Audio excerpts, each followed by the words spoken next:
Hello বন্ধুরা, active with Nitish ব্লগে আবারও তোমাদের স্বাগত। তোমরা সবাই কেমন আছো? আশা করি ভালোই আছো। সকলকে প্রথমেই শুভ রথযাত্রার শুভেচ্ছা। তো আমি চলে এলাম মেলা ঘুরে রথযাত্রা উপলক্ষে আমার স্ত্রী সন্তানকে নিয়ে ঘুরতে। তো আমার কোনো প্ল্যান ছিল না, ওরা খুব জোরাজুরি করছিল তাই চলে আসতে হলো। তো রথযাত্রা উপলক্ষে আমি ভাবলাম যে আচ্ছা ঠিক আছে, এত ব্যস্ততার মধ্যেও যেমন একটু সময় পেয়েছি তাহলে একটু ঘুরে নেই। তো সেটার সুযোগ আমি প্রথমে ভাবছিলাম যে সুযোগ হবে না, তো যাই হোক আমি রওনা দিলাম উদ্দেশ্যে। তো যাই হোক অল্প সময়ের জন্য হলেও আমরা গেছি, যদিও বাইক নিয়ে যাওয়াতে আমার খুব একটা সমস্যা হয়নি। আমরা প্রায় মেলা করে ওই গলিটার মুখে থানার কাছে ওই গলি পর্যন্ত যেতে পেরেছি, তারপর বাইকটাকে জমা দিয়ে তারপরে আমরা চলে গেলাম হাঁটতে হাঁটতে। তো তার জন্য আমাদের ছেলেরও খুব একটা হাঁটতে হয়নি, অল্প কিছু হাঁটতে হয়েছে। তো এই জিনিসটাই মানে অন্য গতবার কিন্তু আমরা গিয়েছিলাম যে আমরা গাড়ি করে যাওয়াতে অনেকটা হাঁটতে হয়েছিল, তো এই কারণে আমাদের খুব একটা সমস্যা হয়নি।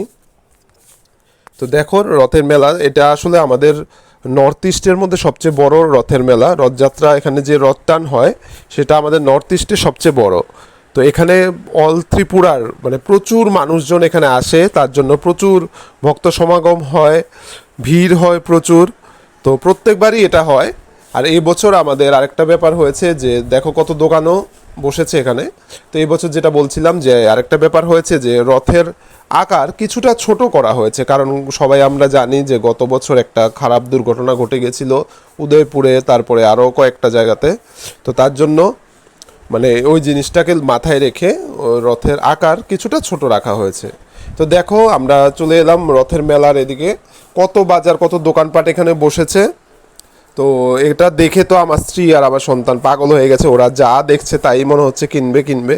কারণ আমি তো চাইছিলামই না আসার জন্য, কারণ এত গরম, তার ফাঁকে আবার বৃষ্টিও হচ্ছিল। তো ওরা দোকান দেখেই কেনাকাটা শুরু করে দিয়েছে। তোদের যা যা ভাল লাগছে ওরা দেখছে, চারিদিকে কেনাকাটা কমই করে, ওরা দেখা দেখিটা একটু বেশি করে।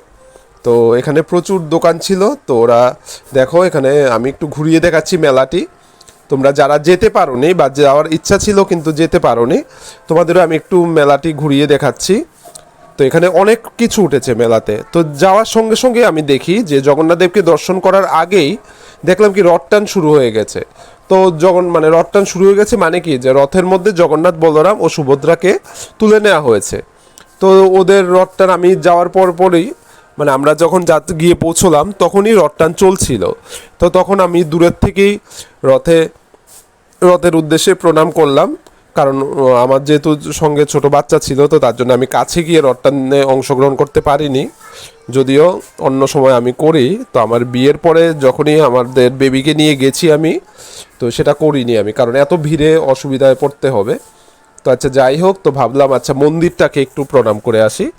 তো এরপরে রথ টান তো চলছে, তো তার ফাঁকে ওদের নিয়ে আমি মন্দিরে চলে এলাম। এবার মন্দিরে প্রথমেই মানে আমি ঢুকেই দেখলাম যে রাধাকৃষ্ণের বিগ্রহ আছে। তো আমার এত ভালো লেগেছে এখানে, মানে আর রাধাকৃষ্ণের যে প্রতিমা সেটা এত সুন্দর ছিল, তো মানে দেখলে মানে মন জুড়িয়ে যাবে, প্রণাম করতে ইচ্ছে করবে, এত সুন্দরভাবে ছিল।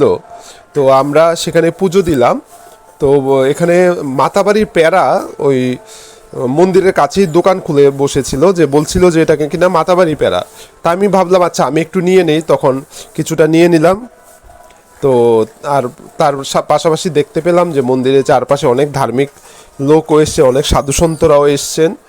তো আমি আমার ছেলেকে নিয়ে সেখানে ঢুকলাম, কিন্তু আমার ছেলে একটু বিরক্ত ছিল, কারণ ও কেনাকাটার দিকে বেশি মনোযোগ ছিল, ও মন্দিরে ঢুকতে চাইছিল না। ও ভাবছিল যে ও মন্দিরে আসবে না, ও জাস্ট কেনাকাটা করবে। এই ফাঁকে ওর এক টিচারের সাথে দেখা হয়ে গেল, ও যে স্কুলে পড়ে ওই স্কুলের টিচারের সাথে দেখা হয়ে গেল রথের মধ্যেই।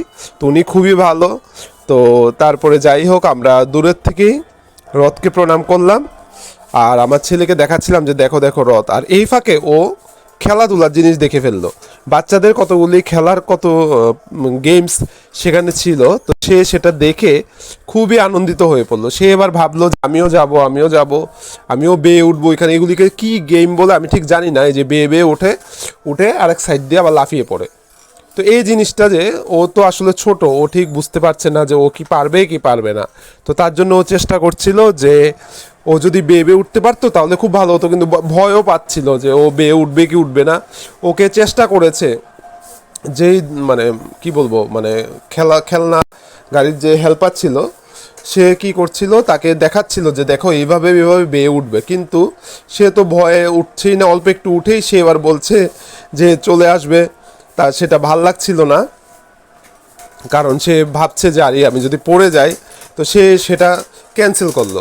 এবার সে ভাবলো যে অন্য আরেকটা রাইডিং করবে। এবার দেখা গেল এইটাতে, এটাকে কি বল, জাম্পিং কি জানি বলে এটাকে, আমি ঠিক নাম জানি না।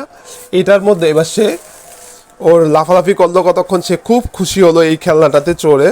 খেলনাটাতে মানে খেলনা বলবো না ঠিক, এইটা গেমটাতে করে আর কি, মানে এটা কি নাম আমি আসলে ঠিক, তোমরা যদি জেনে থাকো তাহলে আমাকে অবশ্যই বলবে সবাই কমেন্টে যে এইটাকে কি বলে।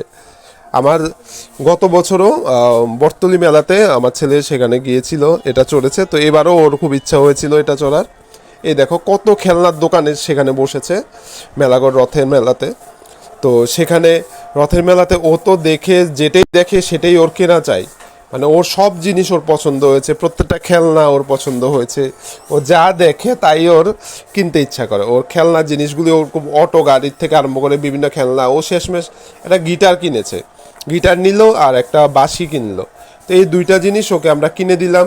তারপরে বাড়ির উদ্দেশ্যে রওনা দিলাম, কারণ এত ভিড় ছিল যে কি আর বলবো। তো বন্ধুরা, তোমরা আমার চ্যানেলটাকে সাবস্ক্রাইব ফলো